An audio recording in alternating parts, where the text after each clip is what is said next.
Buenos días, el día de hoy voy a presentar el tema de asma bronquial y vamos a empezar con la definición del asma. El asma es una enfermedad inflamatoria crónica que se caracteriza por una obstrucción variable de las vías respiratorias. Principalmente va a estar mediada por reacciones de hipersensibilidad tipo 1 y los mecanismos que van a actuar o que van a mediar la obstrucción del asma, la obstrucción que se produce en el asma, son la hiperactividad bronquial y la hipersecreción de moco. Esto va a condicionar a otra de las características principales del asma, que es la disminución del flujo expiratorio. Dentro de su epidemiología, vamos a tener que la OMS estima que en 2019 el asma afectó a 262 millones de personas y causó 461,000 muertes. En México, aproximadamente 8.5 millones de mexicanos padecen asma y el 70% de los casos se asocia a reacciones mediadas por IgE. Esto quiere decir reacciones de hipersensibilidad tipo 1 o asma atópica. Más adelante vamos a hablar también de algunas otras variantes del asma que también se pueden clasificar como asma atópica, que quiere decir que no está relacionada directamente por los mismos mecanismos de hipersensibilidad y por reacciones mediadas por IgE. Como factores de riesgo, principalmente tenemos antecedentes de atopia en el paciente. Esto puede ser alguna otra enfermedad atópica, como son la dermatitis atópica, rinitis alérgica o alguna otra enfermedad mediada por estos mismos mecanismos de hipersensibilidad tipo 1. También antecedentes familiares de asma o de atopia, ya que el asma tiene un componente genético y hereditario, el cual se ve reflejado pues en esto mismo, los antecedentes familiares. Algunos otros mecanismos, algunos otros factores de riesgo que se pueden presentar son la menarquia temprana, la obesidad y la hiperrespuesta bronquial. Esto se aprecia en pacientes con asma, comúnmente tienen mayor respuesta bronquial tanto a estímulos de hipersensibilidad, a estas respuestas inflamatorias y estímulos nerviosos, estímulos como los que son causados por la acetilcolina sobre los receptores muscarínicos en el músculo liso bronquial. Estos pacientes van a presentar una mayor respuesta bronquial a estos estímulos y por lo tanto una mayor contracción ante estos estímulos.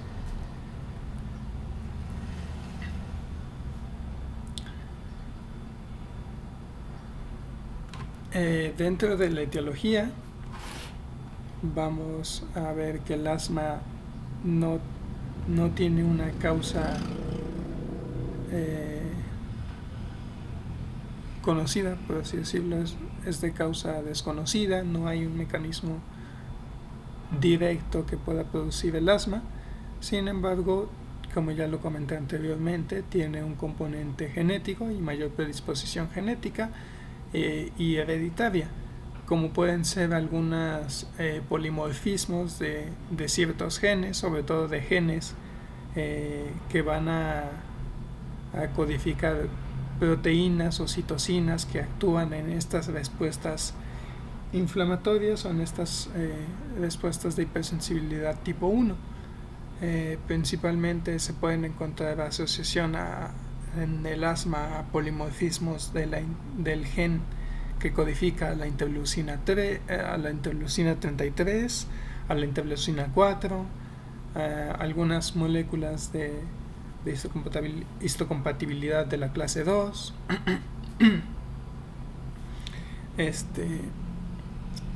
También a la cadena beta del receptor epsilon que es otro de los principales mediadores. Entonces, todos estos polimorfismos genéticos se pueden encontrar asociados al asma, ya que aumentan la expresión de estas citocinas, de estas proteínas o de receptores que se asocian a una mayor respuesta al asma, al haber una mayor expresión de estas.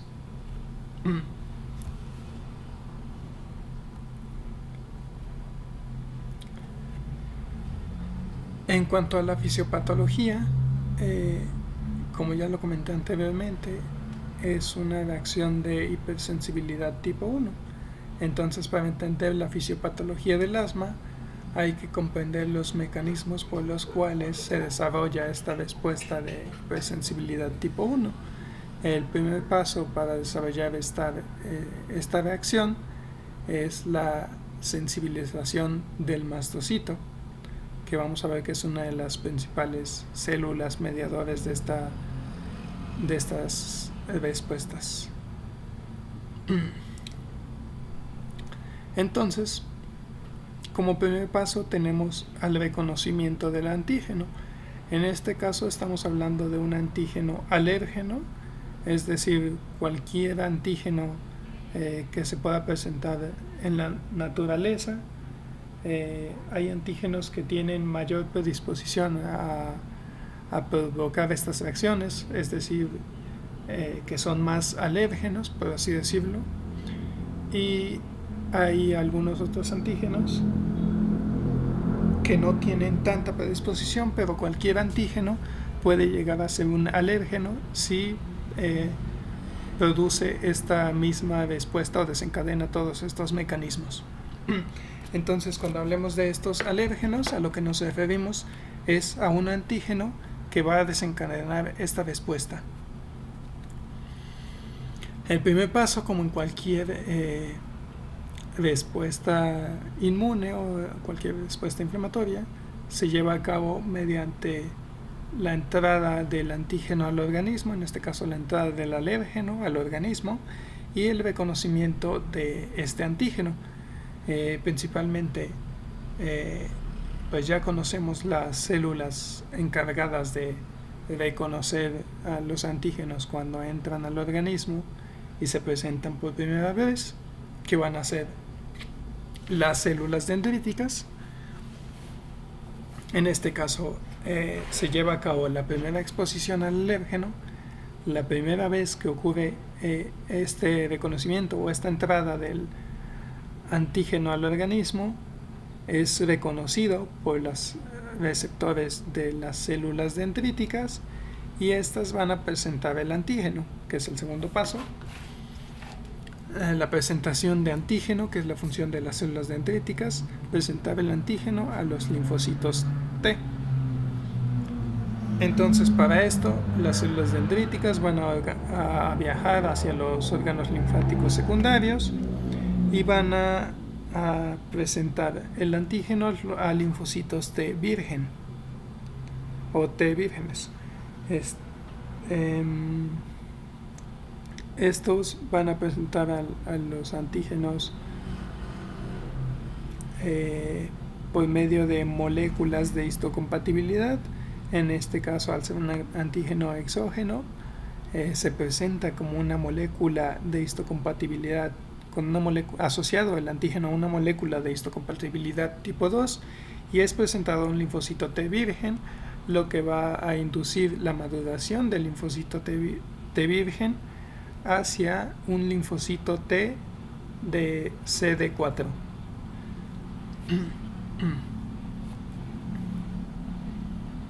Entonces se produce la maduración del linfocito T. Este también se puede diferenciar, se produce tanto linfocitos T CD4 como linfocitos T foliculares.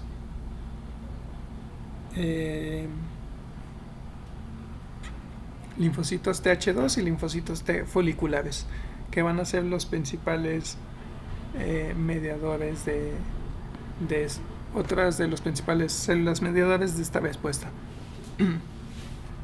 Entonces, Una vez madurados, tanto los linfocitos TH2 como los linfocitos T foliculares van a producir distintas citocinas, que es el siguiente paso, la producción de citocinas, que van a inducir también diferentes respuestas, tanto humorales como celulares. Entonces, la producción de estas citocinas, que principalmente van a ser 3 citocinas las que van a mediar esta respuesta, son la interleucina 4, la interleucina 5 y la interleucina 13. También tenemos cierta participación de la interleucina 17, pero eso lo vamos a comentar más adelante.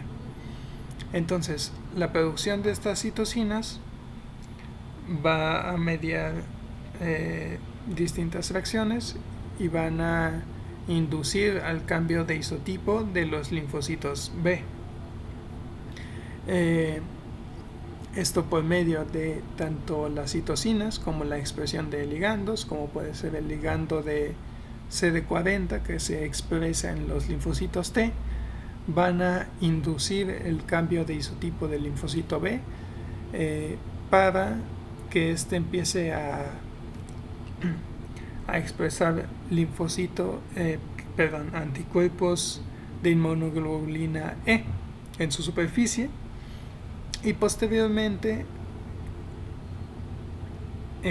después del cambio de isotipo hacia la inmunoglobulina E en los linfocitos B, estas se van a diferenciar a plasmoblastos o plasmocitos, que se van a encargar de una mayor producción de inmunoglobulina E y la van a secretar hacia el organismo,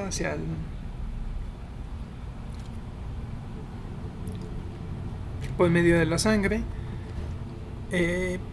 para que posteriormente estas inmunoglobulinas se unan al receptor Fc del mastocito. Más adelante también vamos a comentar un poco más acerca de esta unión. Entonces, todo este proceso que se lleva a cabo inicialmente desde el reconocimiento del antígeno, posteriormente la presentación del antígeno a los linfocitos T, la maduración de los linfocitos T, la producción de citocinas, el cambio de isotipo inducido hacia el linfocito B y la producción de inmunoglobulina C, es un proceso conocido como sensibilización del mastocito. Esta es la primera reacción que se lleva a cabo y esto no produce como tal una reacción en el organismo. Esto únicamente sensibiliza al mastocito, como su nombre lo indica, para que esté preparado, por así decirlo, y actúe o se active cuando vuelva a reconocer este antígeno por medio de la inmunoglobulina E. Entonces, no se va a producir una respuesta si no hay sensibilización del mastocito y si no hay una segunda exposición al alérgeno. La segunda exposición es la que va a desencadenar la respuesta del mastocito.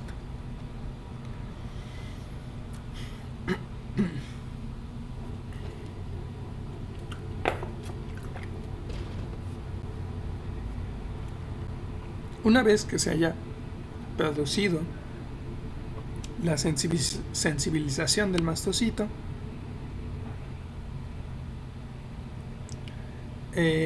tiene que haber una segunda exposición. Entonces, la reacción hacia esta segunda exposición va a producir la activación del mastocito. En este caso tenemos esta imagen que nos muestra al alérgeno y su unión a múltiples receptores, a múltiples inmunoglobulinas C que se encuentran en la superficie del mastocito previamente sensibilizado. El mastocito sensibilizado va a presentar varias moléculas de inmunoglobulina E, en su superficie, las cuales van a reconocer al mismo tiempo a este antígeno y van a desencadenar otras respuestas mediante distintos mecanismos mediante el procesamiento de señales y todo eso.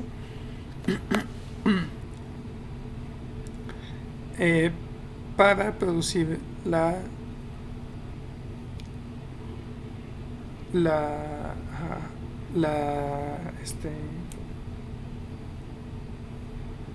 liberación de los contenidos que se encuentran en los gránulos de los mastocitos. Es decir, cuando haya una segunda exposición al antígeno alérgeno, este va a producir la activación del mastocito, y la activación del mastocito va a liberar el contenido que hay dentro de sus gránulos. Esto por medio de reacciones de fosforilación,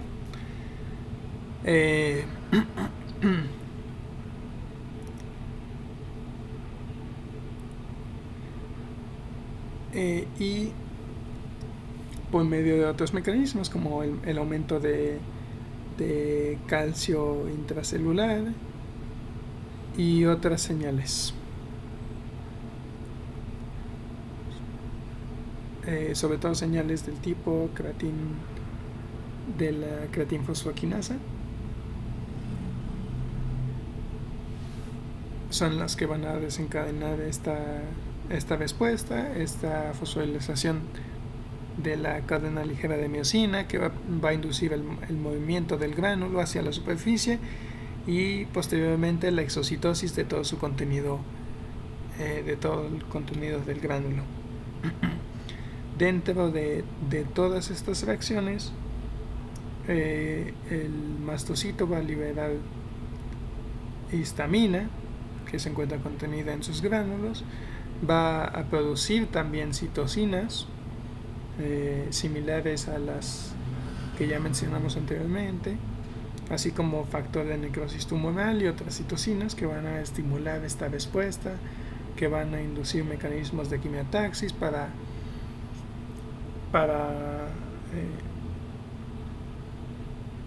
coordinar una mayor respuesta inmune inflamatoria. Y también dentro de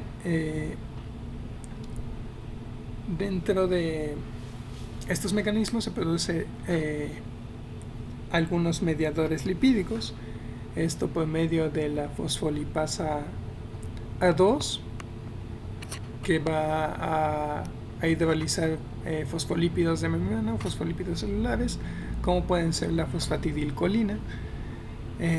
Entonces el aumento del calcio intracelular, algunas otras señalizaciones por medio de sinasas van a inducir van a aumentar la producción de esta fosfolipasa A2 y por lo tanto va a producir la hidrolización de fosfatidilcolina y otros fosfolípidos celulares, y va a ocasionar la conversión de estos fosfolípidos en ácido araquidónico.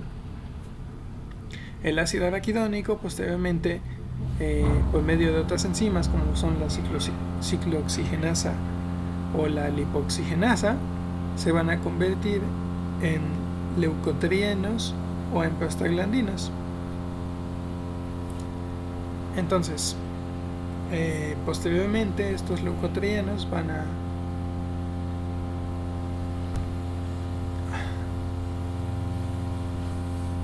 la conversión del ácido araquidónico por la lipoxigenasa va a producir leucotrienos, que van a ser también mediadores de esta respuesta, mediadores lipídicos de esta respuesta, como son el leucotrieno C4, el leucotrieno D4, el leucotrieno E4, que todos estos van a producir respuestas como la broncoconstricción, el aumento de la permeabilidad vascular o la inflamación.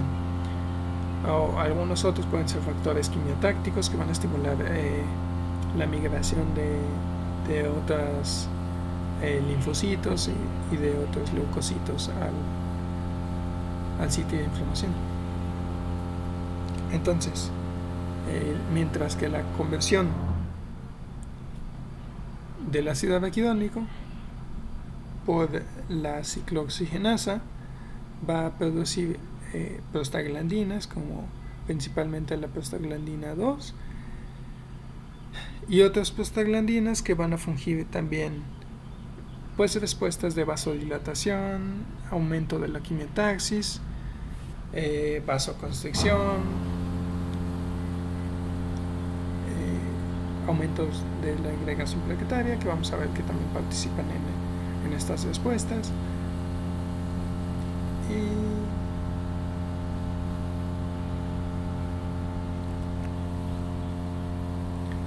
Y aquí tenemos más claramente en una tabla cuáles son varios de estos mediadores que se presentan tanto en mastocitos como en basófilos y van a participar en esta respuesta.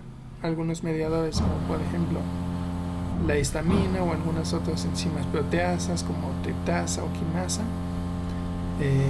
catripsina G, carboxipeptidasa,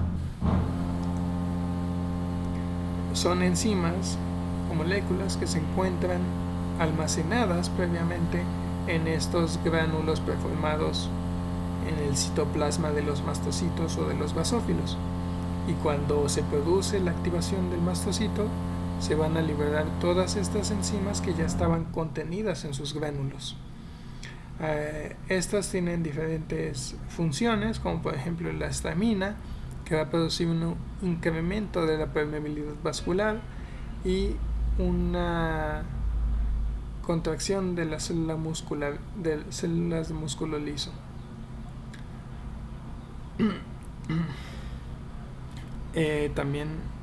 También estas otras enzimas van a producir la degradación de estructuras microbianas o lesión tisular y reestructuración.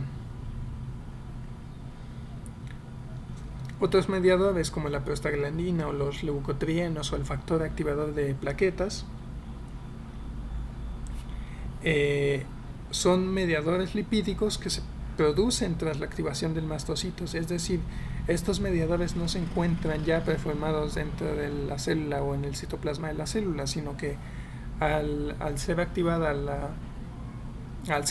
el mastocito van a empezar su producción y van a ejercer ciertas funciones como la prostaglandina 2, que ya comentamos que tiene funciones en la vasodilatación, produce broncoconstricción y quimiotaxis de otros leucocitos. Los leucotrienos E4, D4 y E4, que van a producir una broncoconstricción prolongada, un incremento en la secreción de moco y un aumento de la permeabilidad vascular, que todos estos funciones son los principales mecanismos mediadores de la broncoconstricción o de la obstrucción de las vías respiratorias en el asma, y el aumento de la permeabilidad vascular y la vasodilatación son mecanismos que van a permitir un incremento en esta respuesta, un incremento en la quimiotaxis y en la migración de estos leucocitos. El factor activador de plaquetas también va a producir la vasodilatación, un incremento en la permeabilidad vascular que favorezca la llegada de leucocitos como más basófilos, como eosinófilos o linfocitos T al sitio donde se produce la inflamación. También va a provocar la desgranulación de las plaquetas, el estallido y otras reacciones como el estallido respiratorio o oxidativo.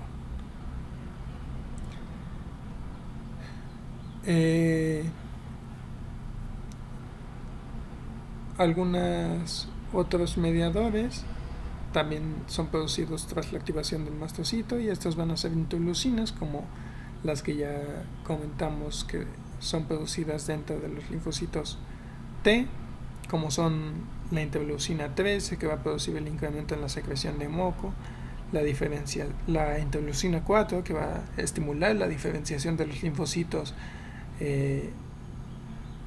a linfocitos T TH2, y la interleucina 5, que va a inducir una mayor producción y la activación de los eosinófilos. Entonces vamos a ver también que hay algunos pacientes asmáticos que presentan mayor cantidad de estas citocinas, o mayor respuesta por parte de alguna de estas citocinas, como pueden ser algunos pacientes asmáticos con asma relacionada a la producción excesiva de eosinófilos, la cual está mediada por la interleucina 5. Entonces, algunos fármacos se pueden utilizar para mediar estas respuestas, como podrían ser los antagonistas de la interleucina 5, que van a ser pues un tratamiento eficaz para el asma aguda asociada a los eosinófilos, ya que van a disminuir tanto la producción como la activación de los eosinófilos. Sin embargo, vamos a ver más adelante que este no es un fármaco de uso común, y vamos a ver los esquemas de tratamiento más utilizados en el asma bronquial. También hay que tomar en cuenta que dentro de la respuesta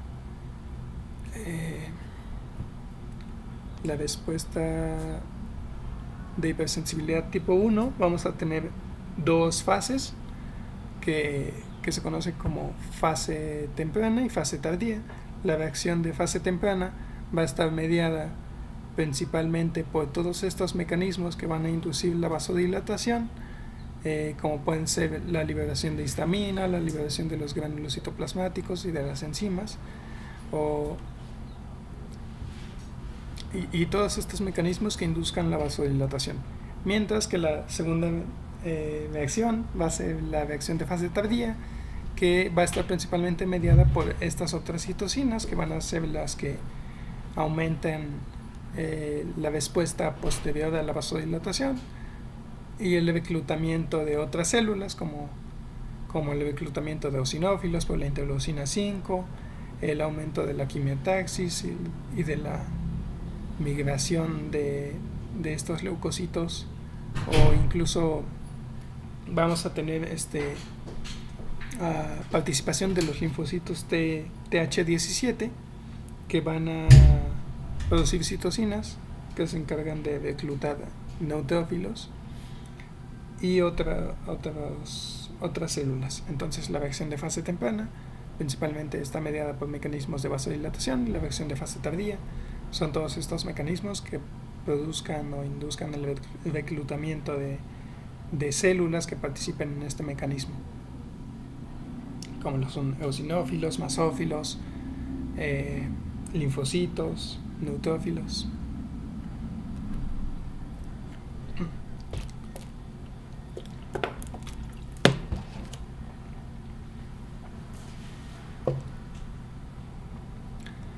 Ahora, adentrándonos propiamente a la patología del asma, una vez que se hayan producido a nivel celular y molecular pues todas estas reacciones, vamos a tener que desencadenan pues estos principales mecanismos mediadores del asma.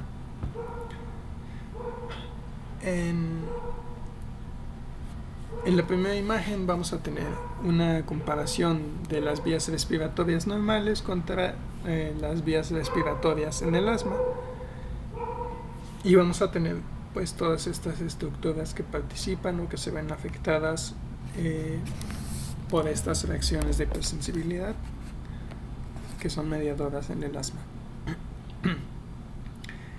Entonces, está indicado con letras, en donde la letra A nos muestra una vía respiratoria normal con todas sus estructuras, tomando en cuenta que este es un bronquio. podemos observar el moco, el epitelio bronquial, la membrana basal, la lámina propia, el músculo liso y las glándulas y el cartílago. Todas estas estructuras normales sin afectación. Posteriormente se produce el desencadenamiento del asma, que va a ser la entrada del antígeno alérgeno, el reconocimiento por la célula dendrítica, la presentación al linfocito T, la maduración del linfocito TH2, la producción de citocinas como son la interleucina 4, que va a estimular la diferenciación de más linfocitos T a TH2, y también va a estimular el cambio de isotipo en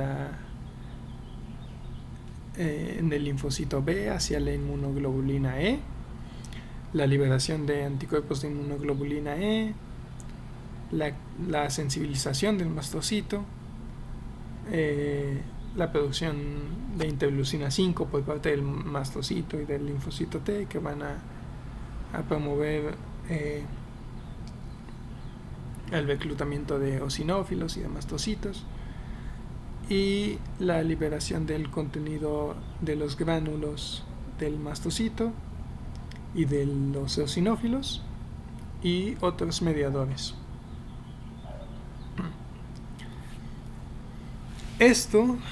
Todos estos mecanismos lo que van a producir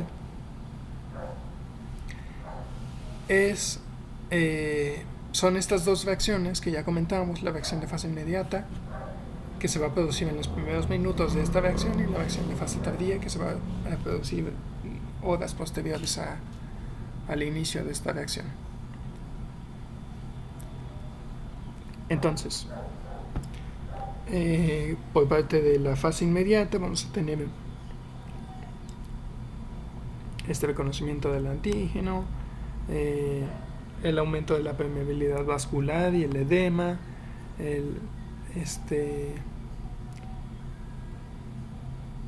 y estímulos por parte de los nervios vagales aferentes hacia el músculo liso. Posteriormente se va a producir, pues, una respuesta tanto a los estímulos de los nervios eferentes vagales sobre el músculo liso, que van a inducir una contracción de este músculo liso en los bronquios.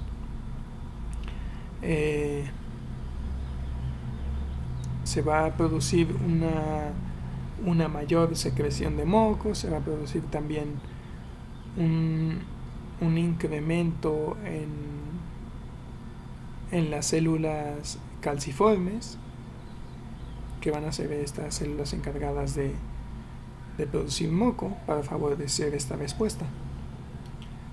Un engrosamiento de la membrana basal, un aumento en el número de leucocitos, como son mastocitos, eosinófilos, neutrófilos y macrófagos en el sitio de acción, y un incremento en las glándulas también, un incremento en las glándulas.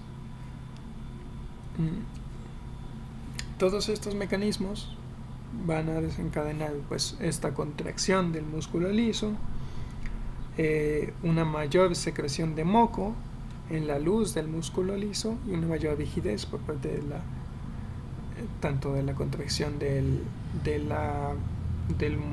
músculo bronquial como el engrosamiento de la membrana basal. Todos estos mecanismos, pues, van a producir obstrucción del bronquio, porque la contracción del músculo liso bronquial va a disminuir la luz del bronquio. Asimismo, la hiperproducción de moco, la hipersecreción de moco, pues también va a mediar esta obstrucción.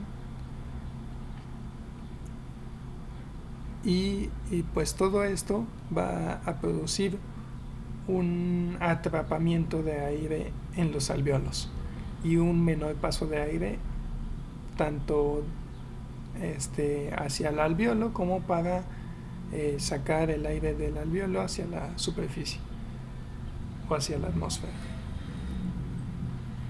Pero principalmente en el asma, pues lo que se produce es este atrapamiento de aire en los alvéolos. Y aquí tenemos otra imagen que nos muestra pues la vía respiratoria o el bronquio durante un proceso asmático, un ataque de asma, y podemos ver pues la disminución de la luz, el engrosamiento de la pared, la inflamación, el aumento del tamaño del músculo liso, la contracción del músculo liso, la mayor secreción de moco, todo esto que ocluye la vía respiratoria y el atrapamiento de aire en el alvéolo. Después el cuadro clínico principalmente va a ser consecuencia de todos estos mecanismos y de esta broncoconstricción y de este bloqueo de este tracto respiratorio, esta obstrucción del tracto respiratorio. Entonces vamos a tener síntomas respiratorios, porque principalmente es el sitio en donde actúa esta reacción de hipersensibilidad a nivel de bronquios. Van a ser variables en tiempo e intensidad, porque la respuesta no se va a desencadenar, no va a ser activa todo el tiempo. Es decir, esta respuesta se va a dar tras la exposición al antígeno o algunos otros factores que puedan estimular esta respuesta. Por lo tanto, no está presente todo el tiempo, sino que va a variar en el tiempo, va a aparecer únicamente tras la exposición a estos factores que produzcan esta respuesta. Y la intensidad también va a ser variable dependiendo de qué tan fuerte es el estímulo.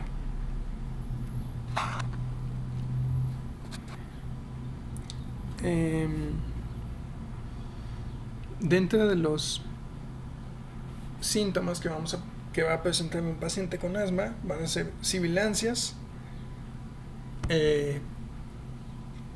esto sobre todo a la expiración forzada debido al menor tamaño de la luz bronquial y el atrapamiento de aire, disnea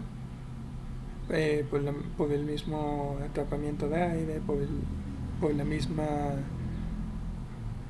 obstrucción bronquial, va a producir una dificultad para respirar, se va a producir opresión torácica y tos. Y este cuadro clínico o estos síntomas se van a presentar o van a incrementar pues con estos estímulos que ya les comenté, que pueden ser estímulos como el ejercicio, la risa, el aire frío, la exposición a alérgenos. Algunos otros estímulos pueden ser las infecciones virales, y comúnmente se presentan más estos síntomas durante la noche o al despertar.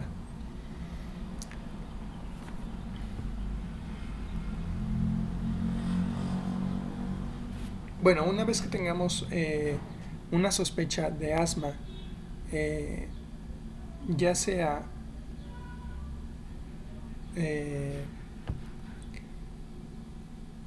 porque se presentan estos síntomas o porque se haya presentado algún episodio de asma aguda, pues al tener esta sospecha del asma tenemos que realizar estudios complementarios que nos permitan diagnosticar propiamente el asma o definir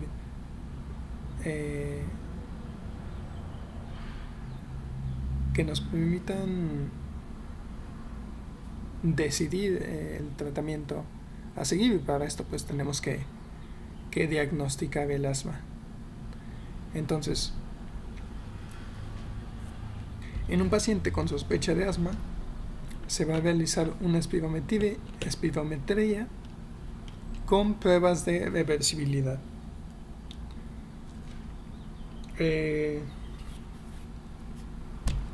La espirometría va a ser positiva para obstrucción si el cociente entre FEV1, que es el volumen expiratorio forzado en el primer segundo, sobre la capacidad vital forzada, es menor a 75.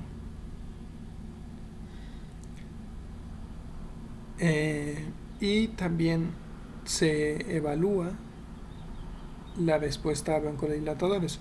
El cociente entre FEV1 y la capacidad vital forzada nos va a indicar si hay o no hay obstrucción en las vías respiratorias. Entonces, en un paciente con asma va a haber una clara obstrucción de las vías respiratorias, por lo tanto este cociente va a estar disminuido y principalmente pues el volumen expiratorio forzado en el primer segundo no va a ser tan alto como en una persona que no padece asma, porque va a haber un atrapamiento de aire en los alvéolos, lo que va a impedir y esta obstrucción va a impedir que se pueda expulsar esta cantidad de aire y por lo tanto se va a disminuir el FEV1 con respecto a la capacidad vital forzada. Entonces va a ser menor a 75 y también tenemos que evaluar una respuesta a broncodilatadores. La respuesta a broncodilatadores tiene que ser mayor al 12% y esto nos va a indicar qué tanto aumentó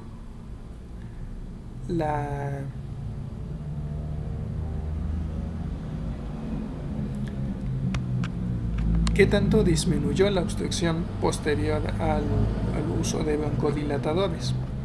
Si es mayor al 12%, esto quiere decir que los broncodilatadores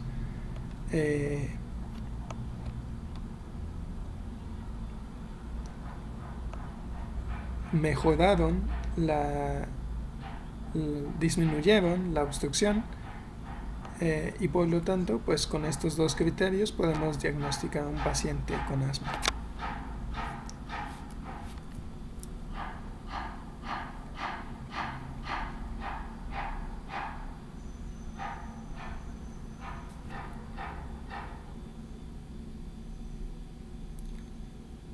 Ahora, en cuanto a la anatomía patológica, tras realizar una biopsia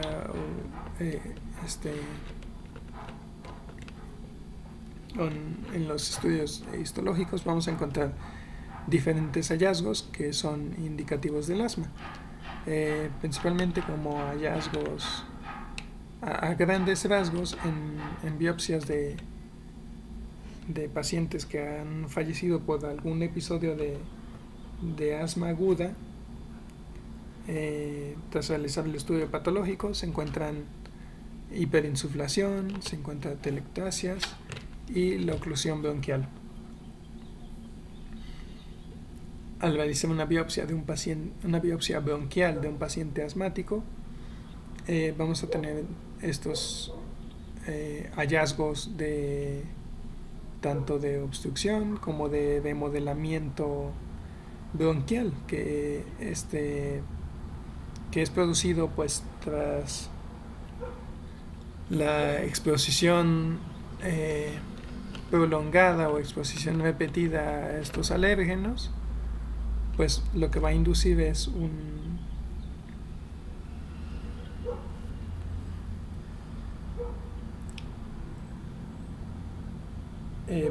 una remodelación bronquial, es decir, el bronquio va a cambiar toda su estructura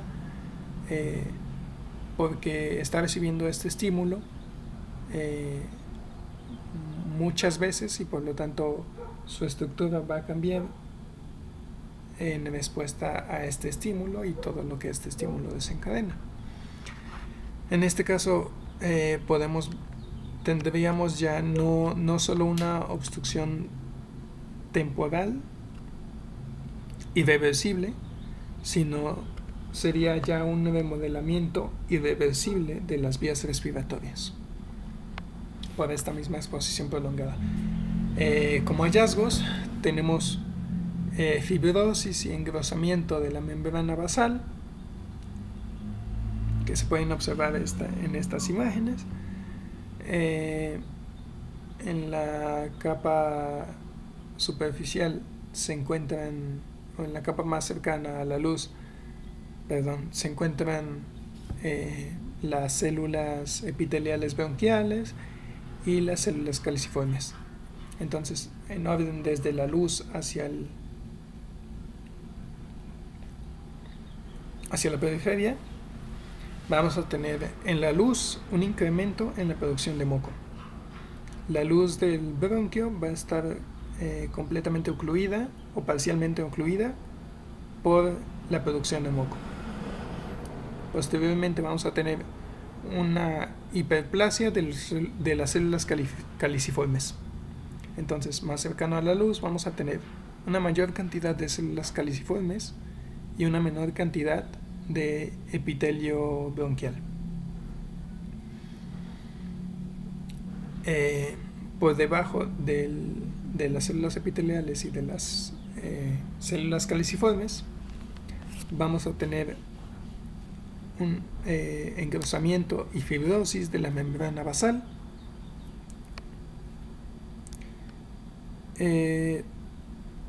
También vamos a encontrar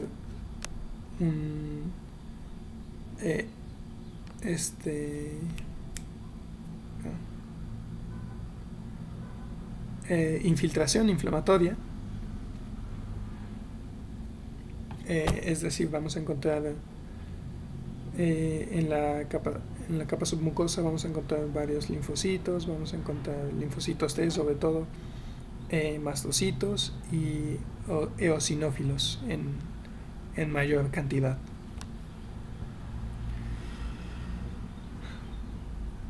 En cuanto al músculo liso bronquial, vamos a encontrar tanto hipertrofia del músculo liso como hiperplasia del músculo liso bronquial.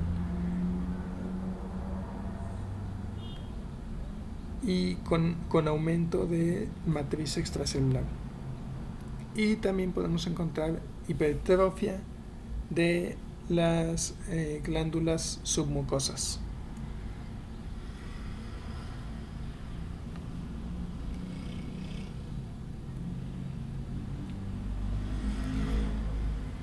Si hacemos un análisis de la muestra de esputo o de un lavado bronquialveolar, vamos a encontrar espirales de Cushman, que principalmente son es la expulsión de moco en forma de espirales en el esputo.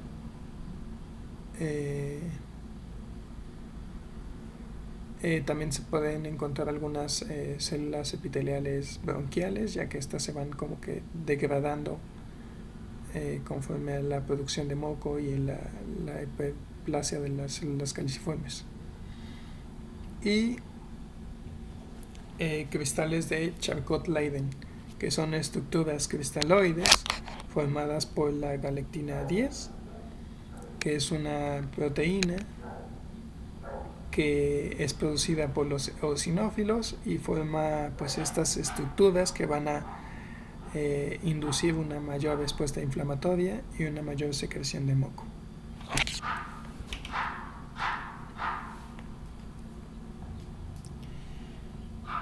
En cuanto al tratamiento, tenemos distintos grupos de fármacos que pueden actuar para reducir esta respuesta estas respuestas de hipersensibilidad o estas respuestas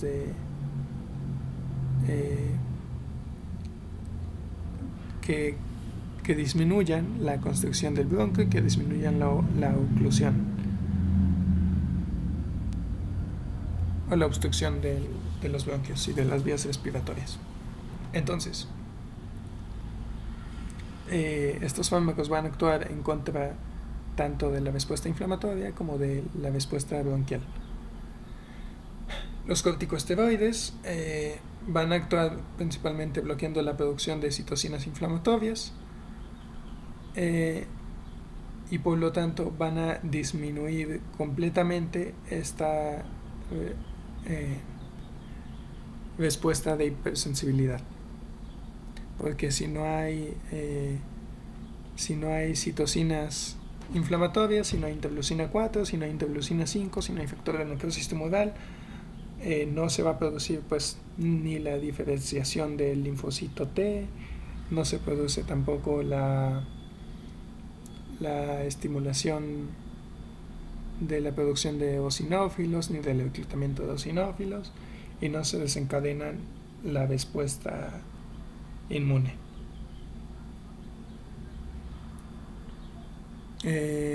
Vamos a tener dos grupos que se pueden administrar como corticosteroides inhalados y como corticosteroides orales. Después tenemos antagonistas de los receptores de leucotrienos, que como su nombre le indica, pues son antagonistas de los receptores de leucotrienos, y los leucotrienos pues son estas mediadores lipídicos producidos por el mastocito que van a inducir la constricción bronquial o algunos otros mecanismos como la vasodilatación. Entonces, al disminuir, al impedir la unión de los leucotrienos con sus receptores en el músculo liso bronquial, pues va a impedir la construcción del músculo liso bronquial. Los beta-2 agonistas van a elevar las concentraciones intracelulares de adenosina monofosfato cíclico en las células musculares lisas. Y al bloquear estas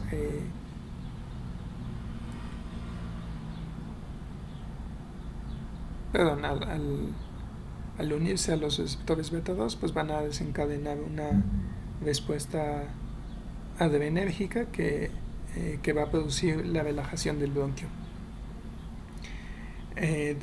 Dentro del grupo de beta-2 agonistas igualmente vamos a tener de beta-2 de acción prolongada y beta-2 agonistas de acción corta, y estos se abrevian como SABA y LABA.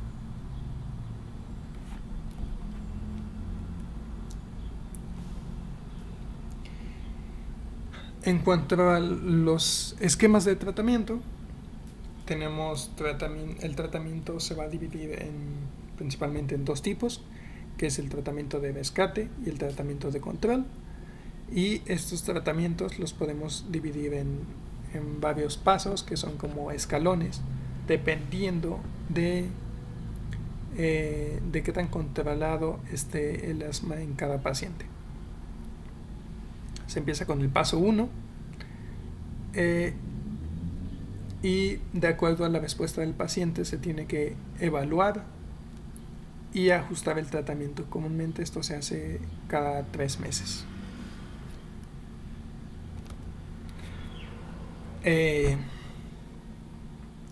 Entonces, si no hay una buena respuesta al paso 1 en el tratamiento, se evalúa y se escala al paso 2.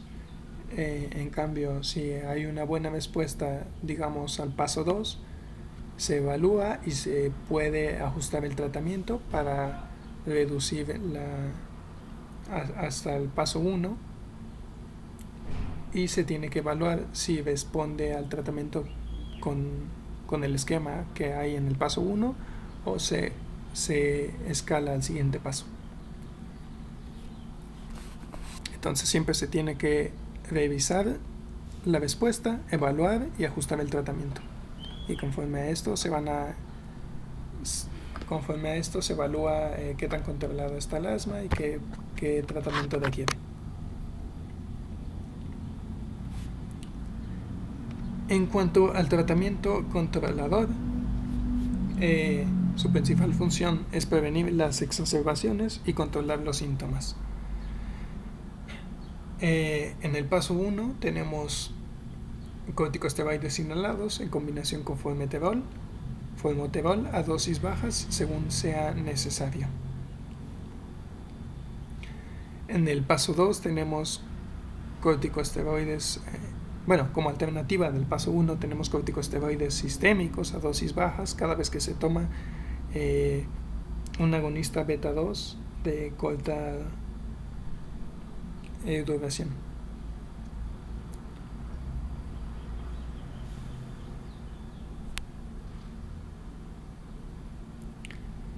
En el paso 2 tenemos corticosteroides inhalados a dosis bajas diario o corticosteroides inhalados combinado con formoterol a dosis bajas según sea necesario. Como alternativa tenemos antagonistas de los receptores de leucotrienos o corticosteroides inhalados a dosis bajas cada vez que se toma igualmente un antagonista de corta duración, de acción corta. En el paso 3 tenemos dosis bajas de corticosteroides inhalados en combinación con un agonista beta 2 de larga duración o dosis intermedias de un corticosteroide inhalado o dosis bajas de corticosteroide inhalado en combinación con un antagonista de los receptores de leucotrienos. En el paso 4 tenemos dosis intermedias de corticosteroides inhalados en combinación con agonista beta 2 de larga duración o dosis altas de corticosteroides inhalados en combinación con tiotropio o un antagonista de los receptores de leucotrienos. Y por último, en el paso 5 tenemos dosis altas de corticosteroide inhalado en combinación con agonista beta de larga duración y se debe referir al paciente para investigación fenotípica y dependiendo de los resultados se puede agregar al tratamiento terapia con tiotropio, con antagonistas del IgE, con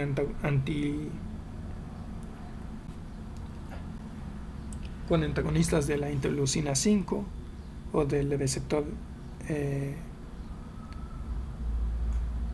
con antagonistas de la interleucina 5, con antagonistas de la interleucina 4 y de su receptor. Y como alternativa tenemos dosis bajas de corticosteroides orales, considerando los efectos secundarios de estos corticosteroides.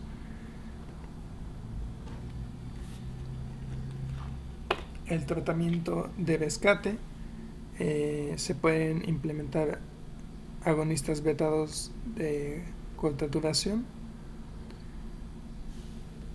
y corticosteroides inhalados en combinación con formoterol a dosis bajas según sea necesario.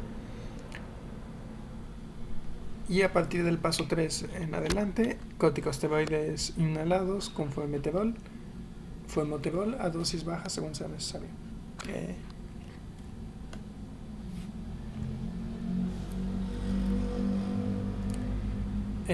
Los principales fármacos utilizados como de primera elección en cuanto a los agonistas beta 2 adrenérgicos se utiliza el salbutamol y las presentaciones pueden ser en inhalador o en nebulizador.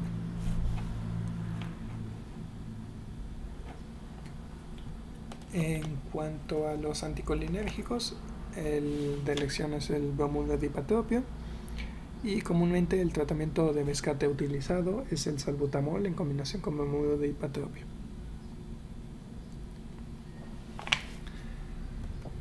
En cuanto a los corticosteroides sistémicos, podemos utilizar prednisona o hidrocortisona y corticosteroides inhalados, propionato de fluticasona y budesonida.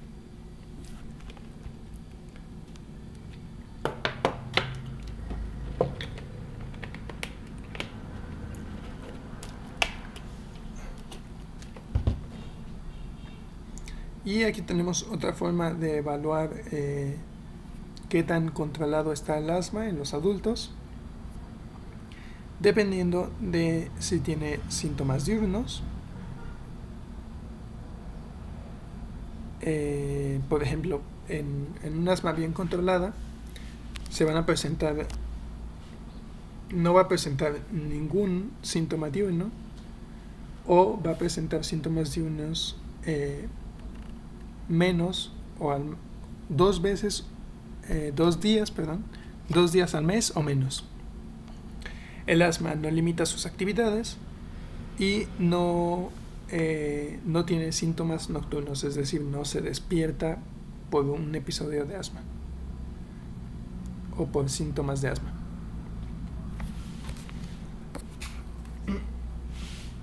No requiere o requiere 2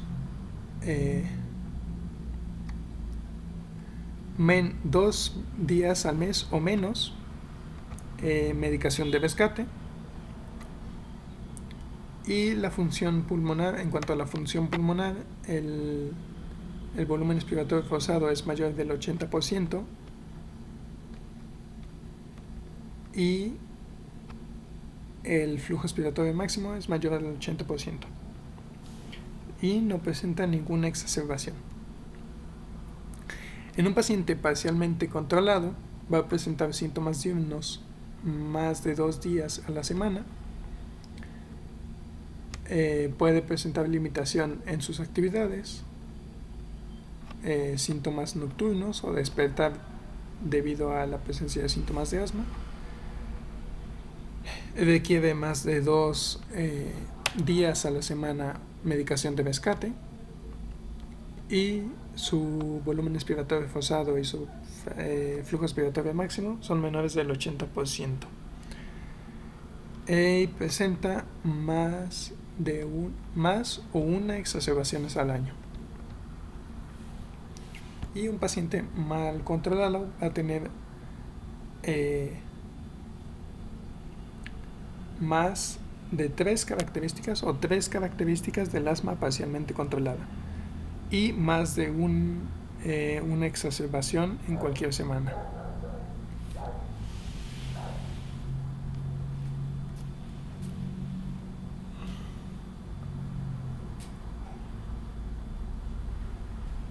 Como medidas preventivas para el asma, tenemos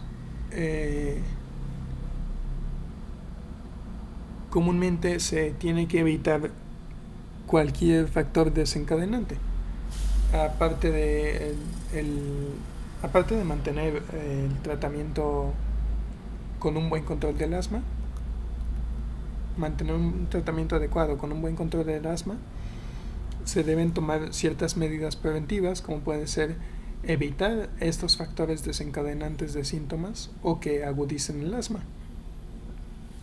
Algunos de estos factores pueden ser factores ambientales, como son factores atmosféricos, la polución del aire, como partículas de monóxido de carbono, partículas en suspensión, principalmente gases. Algunos vegetales o el polen de algunas plantas pueden también ser factores desencadenantes, como el polen de las gramíneas, árboles o polen de maleza. Sobre todo en las estaciones de primavera, que es cuando más se produce. En cuanto a los factores domésticos, los ácaros de polvo, el epitelio de algunos animales o las cucarachas, pues esto implica tanto la limpieza continua de las áreas en donde habita la persona, pues para evitar estos desencadenantes antigénicos, como son los ácaros en el polvo, como puede ser el epitelio de animales, principalmente de las mascotas, como los perros o los gatos. Y algunas infecciones también pueden ser desencadenantes o agudizantes del asma, por lo cual es muy importante prevenir todas estas infecciones. En cuanto a los factores sistémicos, pueden ser algunos fármacos como antibióticos, ácido acetilsalicílico. Algunos alimentos pueden desencadenar estos síntomas: la leche de vaca, huevos, frutos secos,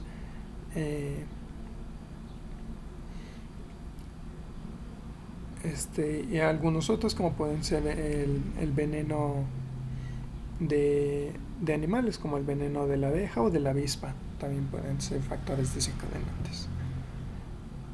Principalmente la prevención va a constar de evitar todos estos factores desencadenantes.